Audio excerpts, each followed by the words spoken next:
Now, the future is not being built in silence. It's built in classrooms, in coding labs, and even data systems. But oftentimes, do we recognize the people behind these screens? Today, we are stepping into the invisible architecture of intelligence. And sitting with me today is Joan Mbesya. She is an AI thought leader and an ecosystem builder who believes that the real revolution is not in teaching machine to think, but rather teaching societies to think with machines. Welcome to Shenthesis, Joan. Thank you very much. Thank you so much for coming, Thank for you for joining, having and me. for agreeing to have a conversation with us around AI. Of course, Absolutely. just as I was telling you earlier, Yes. this show is about women in AI. Women who are building in AI, who are creating impact Yes. through artificial intelligence. I respect that. Let's just begin by your role, your contribution within this space. How are you creating impact within the ecosystem? Fantastic. And thank you for having me. You're welcome. And first, I am what we say a businesswoman who has 8 failed businesses and 3 surviving ones. 8. And all the yes. Wow. And the 3 all stand, or rather cross artificial intelligence in one way or another. And from the onset and the concept of when we started with artificial intelligence, I understood it from an impact perspective, and that is why I took the initiative to teach myself. That was from the year 2017. About artificial intelligence. By then, I didn't know at all if it's something that is going to fast revolutionize or become the fifth industrial revolution, or if it's something that it is today. But I learned it because I saw impact, I saw possibilities, I saw opportunities. And to get to learn this, I remember when I was in campus, a very good, although he's late, lecturer of mine told me, if you want to learn something, you have to teach it. So by that, then that's when I started Tech Mindset Africa, which is an education company, but specifically teaches about artificial intelligence. That was the only way I could evangelize about AI, and also ensure that it's something that I can prove its impact. And I think that is where my journey started, and that is what I have seen building tremendously to this date. So 8 businesses, you said. Yes. Wow. Failed businesses. Failed. No. So the 8 are failed? Yeah, the 8 and are failed, the 3 are success. surviving. So I've Okay. started 11 businesses. Oh, wow. Yeah, Okay. to put it into perspective. You must be one of the most entrepreneurial people I've met to date, now that you've mentioned that. Yes. But let's circle back to what you've just said about 2017, Yes. when you discovered artificial intelligence and realized that, oh, I want to be a part of that. Yes. You had not seen the future of AI, right? No, not but at all. also I remember my 2017, I think that's when I was probably graduating, and at the time I hadn't heard anything about AI really. It was not wasn't there. as loud as it is right now. Yes. Because I'm very new into this space. How did you come to interact with AI, especially to that deep capacity? Because for you it was deep from 2017. Yes. Yeah. So I was, one of those things you do randomly. I was reading a book. I read a lot, especially when I want to get information or I want to digress my attention to something. So at that particular time for me, happened to be reading, and I do that even today. And I got this book. I can't remember if it was from a friend or from a library. I don't remember the history, but what I remember, the book was by Alec Ross, who was the advisor of Hillary Clinton. And Alec Ross was talking about future technologies.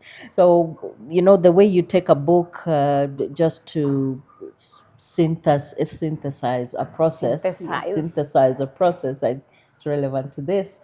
I was reading through, and I remember the first chapter was about blockchain, saying the world is really moving. And then I think Internet of Things.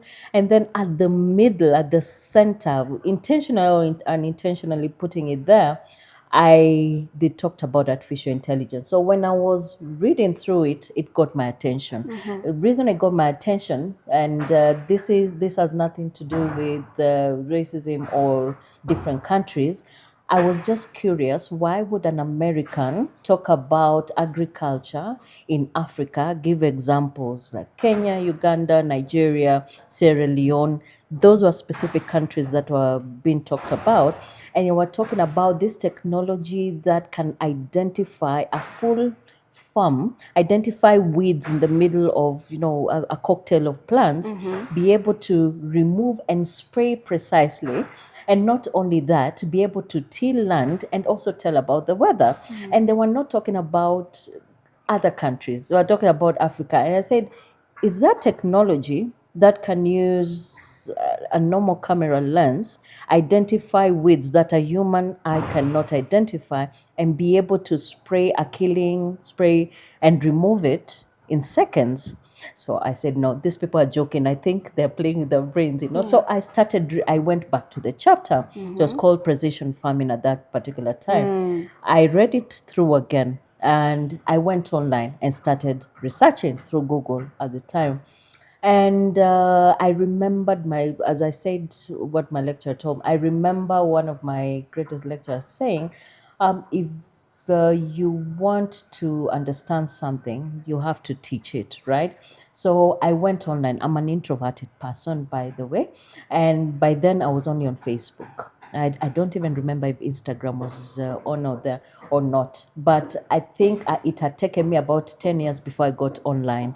I had opened an account. I think I started posting those inspirational posters and so on Yeah. and so forth.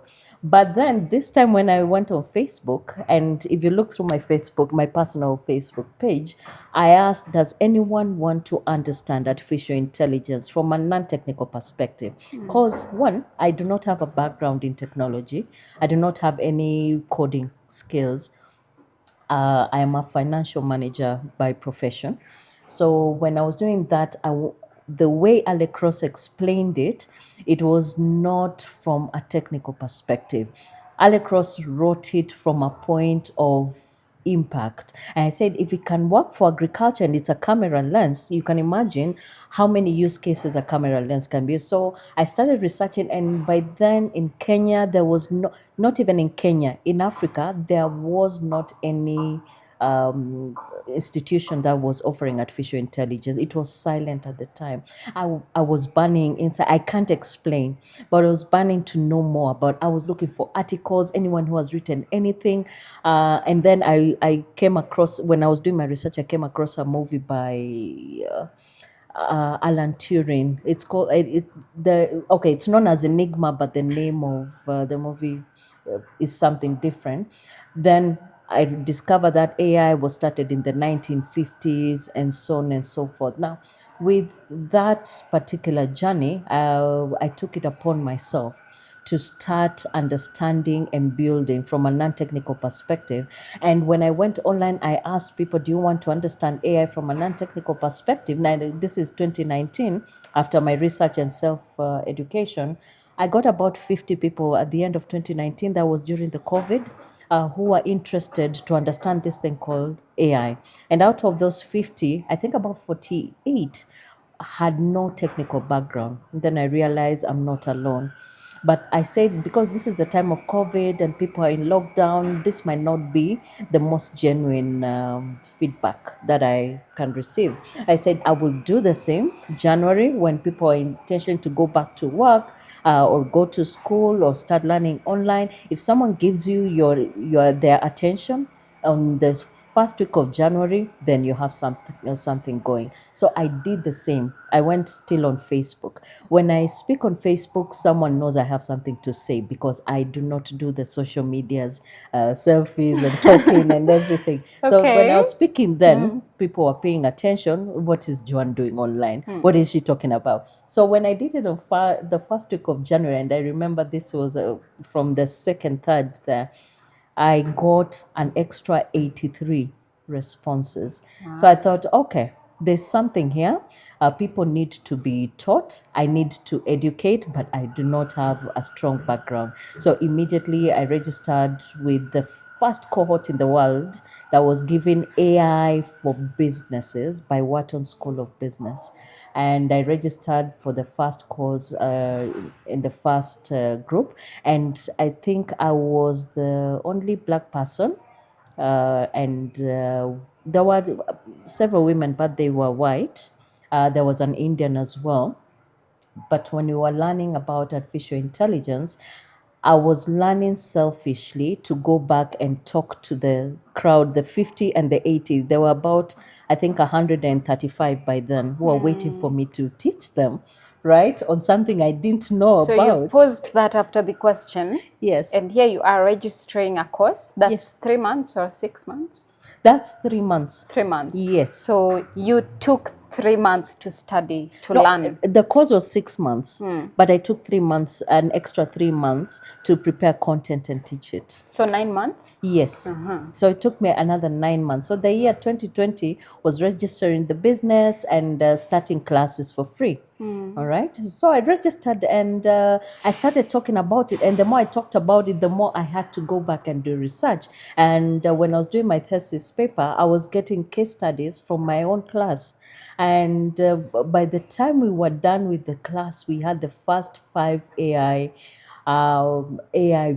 innovations that had nothing to do with coding. Okay. Right? Great. That was fantastic for me. It was So a journey. here you are. It has nothing to do with coding. So what are you teaching? What is this that you are teaching that has also grown to today? Because you're still in the education space. Yeah, absolutely. Without coding, what are you teaching? How is one becoming a part of the artificial intelligence story, a builder without coding? That's a fantastic question. In fact, I've always wanted someone to ask me that. What were you teaching? Not that is not coding. We are teaching first. My primary reason, even to date, is transformation. Yeah. So what we are teaching, or rather in that particular journey, is how can you as a businesswoman, you as a career person, as a professional, as a stay-at-home mom, how can you solve what it is that you're solving using AI?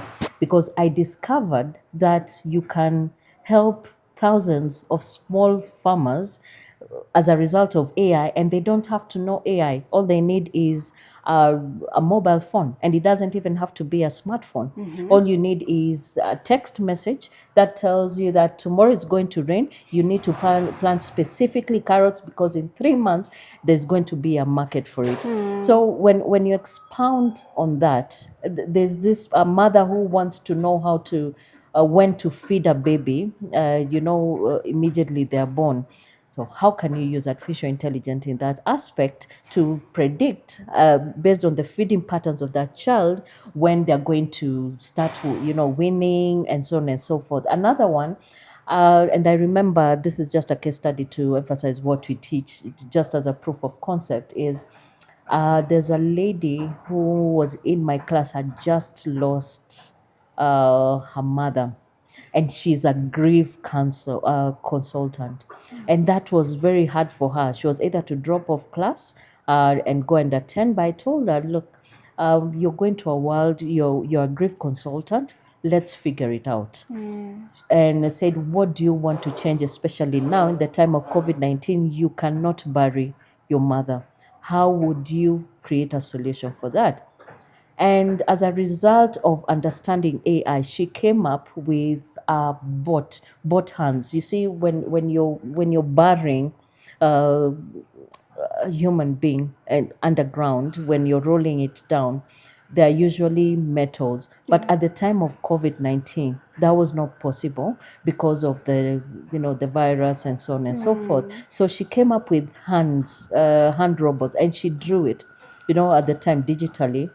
And so if I could find someone to help me, create this, so that I sit at home, but the bot is at the graveyard burying my mother, and my face is there, and I see the whole process, that was going to really help me in the healing process. And she came up with a tremendous innovation out of that. So what I'm trying to say is, when we teach, we don't necessarily teach about AI. We lay out the world of artificial intelligence because it is the future.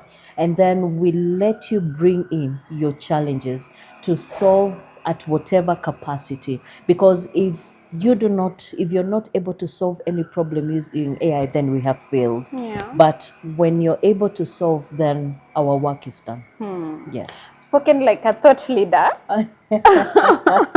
which of course you are. Yes, I am. So let's move a little bit towards what this platform is about: women in Yes. AI. Absolutely. Women creating impact through artificial intelligence, which clearly you have done. Let me just read my question here. In your view, what does it mean for women to not just participate in AI, but to actively shape the philosophy, ethics, and the economic models behind AI systems? Yeah, you're in this space. You've interacted with quite a number of women, right? Yes. What are these women doing, and therefore how does it influence the answer to this question? All right. First, I'm going to answer by understanding who a woman is, and me being in the space as well, just putting it together. First, the spaces I've been in, if I would say that there are women participating in AI, I would lie. Most of the spaces, the meetings, the decision makings when it comes to AI and innovation has been men. And I always say, this is neither here or there, because for me, if you can build something, whether you're a woman or a man, get it done. Okay. But in the spaces I've been, especially in AI, there has been men. And that is good because men are logical thinker. But going back to who a woman is an intuitive being. A woman goes through a critical thought process before decisions are made. A woman is a naturally, whether we want to say that is weakness or not, that is neither here. We are natural beings. We are created to nurture, to bring to play. Now, that said, AI that is being created and built right now is masculine. And I'll ask you a question. When you look at the visible AIs or representations of AI images, what colors are they? Blue. Blue, black, and white. Very, I don't know if masculine colors. Yes. I didn't want to use that word. Yeah. But yeah, It is AI what it colors is. are masculine colors. They are masculine In fact, colors. when I was building Shenthesis, I decided to use pink Yes. to represent the woman. And then I decided to insert an H, Yes. so that synthesis can be transformed to Shenthesis, so that again it can represent a woman. Exactly. And okay, recently they've started putting in some purple and some touch of pink. But when you look at a robot, do you think it has soft edges or No, sharp it edges? does It not. still has Look sharp at edges. Transformers, for instance. Exactly. Right? They're boxes. Exactly. They have edges and so on and so forth. Now, possibly it's not the fault of creators, because they're being creative when they build this, and because of the background that they've had. And the people who are sitting in that room were possibly men. But when a woman is put in that position, one, they're able to they'll naturally, even without overthinking, they think about how about the people who will receive this as an output, both men and women? So already they're natural, they're considering other people. So in terms of ethical and ethics, that is why we need a woman there. Secondly, we need soft edges. Look at farm products, or not farm products, farm machines. That one is gone with the wind, but there are farm machines coming up in form of robots. Okay, they still do not have soft edges. We don't have pink machines because they will be termed as they can't do their work. It's just a matter of perception. Yeah, From it's whose a matter of perspective? I perception. mean, a machine works based on its efficiency and its mechanical. The overlook is neither here nor there. But because it was built to demonstrate strength, strength is equal to a man, which is okay because I mean they are the pillars and the homes. But if you do not involve a woman in such perspective and you expect the output of an AI product to be used by women, you'll be psychologically secluding them because you're showing them a product that is more inclined towards man. Again, that's an economical disadvantage because if a woman does not use it, then they're not able to economically utilize it for benefit and so on and so forth. And Joan, isn't that why, Yes. especially now that we are here, you are a woman in AI, Yes. you've been building and helping others build. Oh yes. And you're not the only one. I've spoken to other women. I'm yet to speak to other women builders. Yes. So women are taking up this space as well, whether the world wants them to or not. Yeah, True? exactly. Yeah? That is very true. Yeah. Exactly. Great. So women are actually participating in the space of artificial intelligence. They are starting to participate in the world of artificial intelligence, but their exit is higher. I'm not saying this for sure. I'm saying this because I've seated in projects that have gone for like 3 months. There's a very high dropout of women. And why is Very that? high. From your observation? From my observation, one is because of pressure. There's a lot of pressure when it comes to your innovating based on funding you're receiving and the output expected in the shortest of time, but also on the results. When you put a woman in terms of giving the result, there's so many factors they have to consider, but a man goes straight to the result, does not beat around the bush.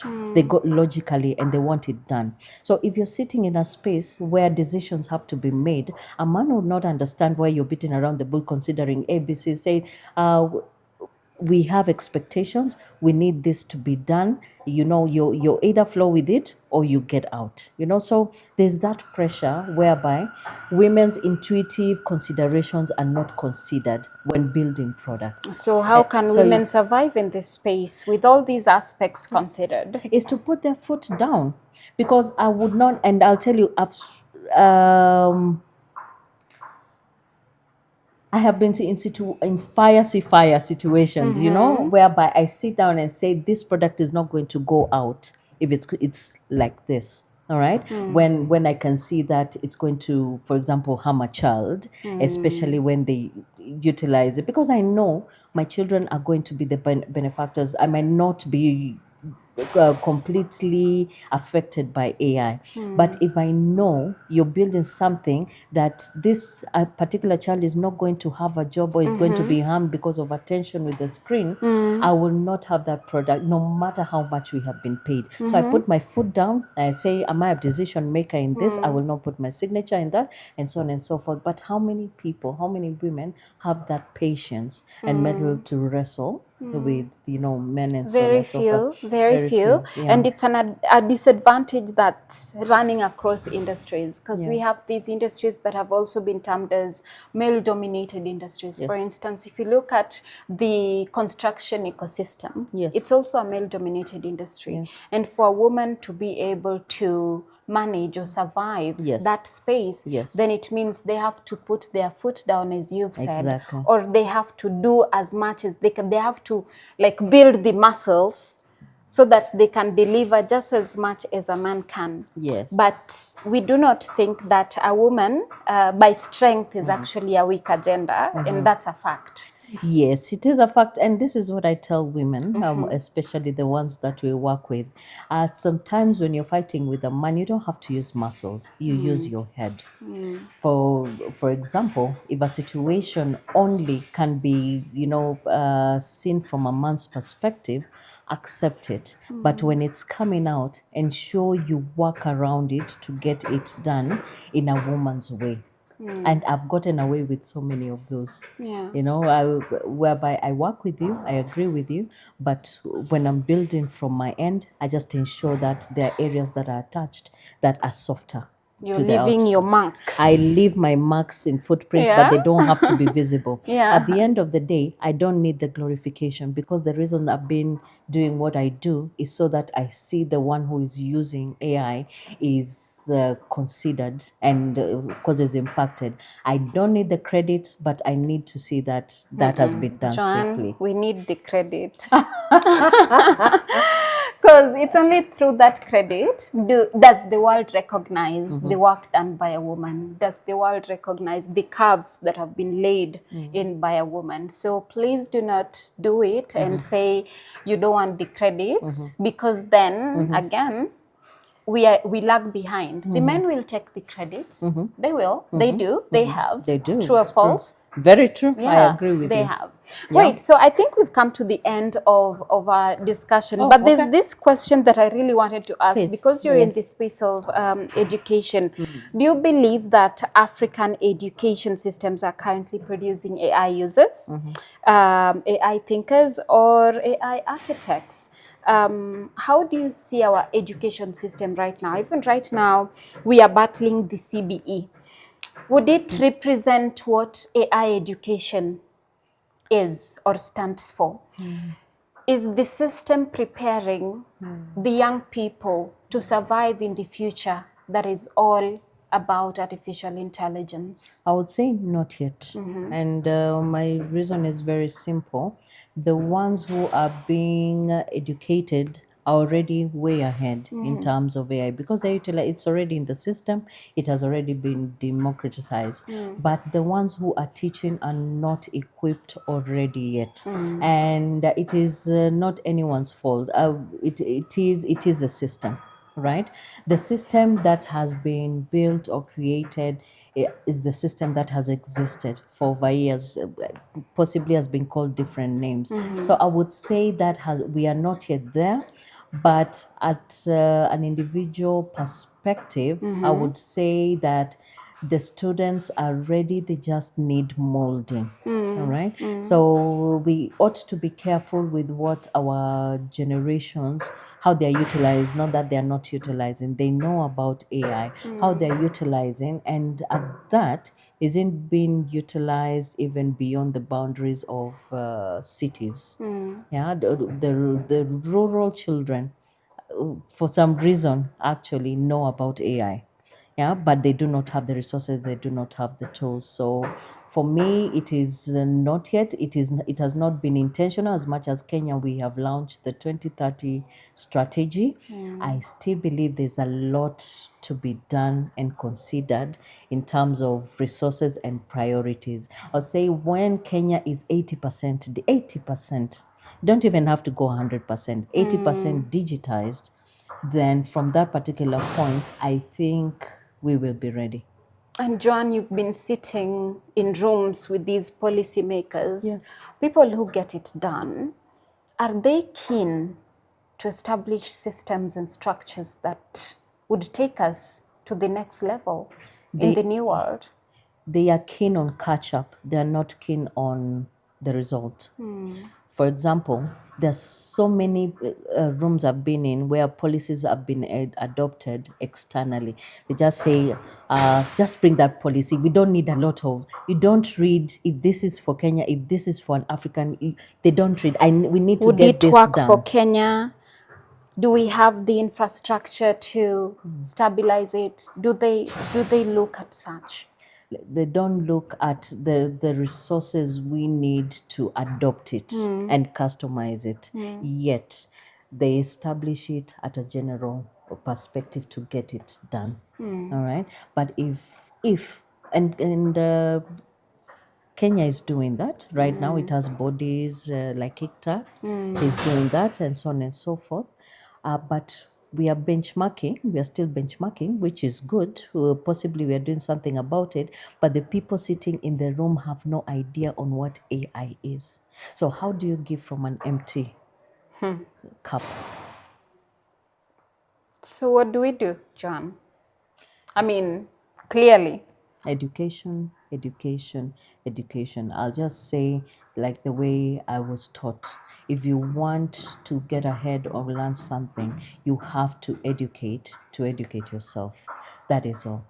If our policy is basically on education and they say Kenya, everyone must learn the AI 101, whether you're in primary, whether you're in secondary, whether you're at work, so that it becomes your primary digitization skill, prioritized for just 1 year, you can see the tremendous change or impact that is going to create to get not only our country, Africa, ready for AI. Well, I hope that can come to pass, that we can integrate AI strategically into the education system. I hope because at the moment, it's really not there, especially when you look at the CBE system. Yes. I don't think it's been established, right? It's a gray area. Probably in the universities. Universities have, of course, started adapting that. Yes. The likes of Daystar Yes. already integrating Yes. an AI institution. So Absolutely. that's way up there. Yes. But down here, we still struggle.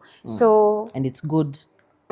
It is good because we don't want our young ones to rush into it. oh yeah? Let the older ones first learn and let it flow downwards. Trickle down Okay. strategically Okay. instead of pulling everyone when we do not know the extremes yet. Okay, we've come to the end of our session, but there is one question that I really want to ask. Okay. Because right now there's a lot of noise about artificial intelligence that's going on social media, and even through some thought leaders, some educators in the AI space. Is the education system, the one that we've known all along, is it becoming irrelevant? Do you think if today I decided that I'm not going to school, I'm not going to university, can AI teach me what I need to know to survive, to make money, to be a knowledgeable person? Yes. What's your stand? I will start by saying that today an AI can be taught on a medical degree in not more than 5 minutes and get a 7-year world of knowledge by training it. And a human being can learn the same law degree in 4 months because with the emergence of AI, it only filters what you need and how you learn, exposes based on how your continuous learning is.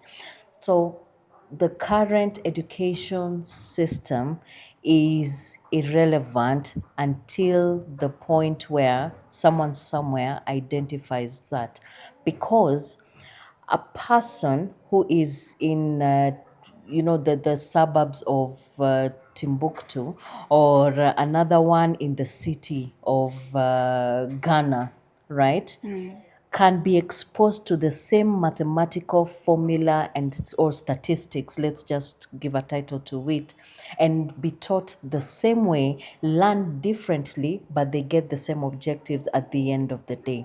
That is the future of education. It doesn't matter who you are, where you are, as long as you have internet and a mobile phone, you can become anything and anyone you want in the world. So that's where we call AI the great equalizer? The great equalizer, absolutely. Good. A nice way to end 5 our minutes. conversation.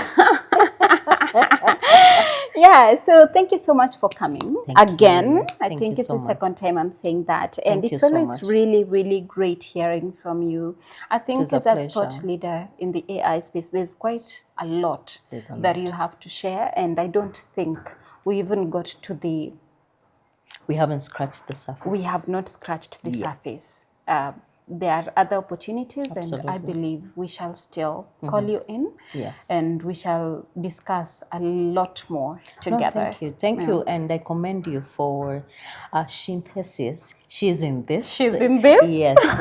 At least you're the first and the only person that I know who is exposing the works of women in the field of AI digitally and through platforms like this. So I want to appreciate you. And I Absolutely. respect that Thank you. absolutely because it has taken long to see that. Thank you so much. Thank you. We need to, we must. of course, So I can't code just as you said. Yes. So this is my own contribution into the artificial intelligence space And you're through doing storytelling. greatly. Thank you so right? much. I love that. Great. Again, viewers, thank you so much for listening. I hope you got something that, one, you can absolutely educate yourself in the world that you are in right now, provided you have a mobile phone.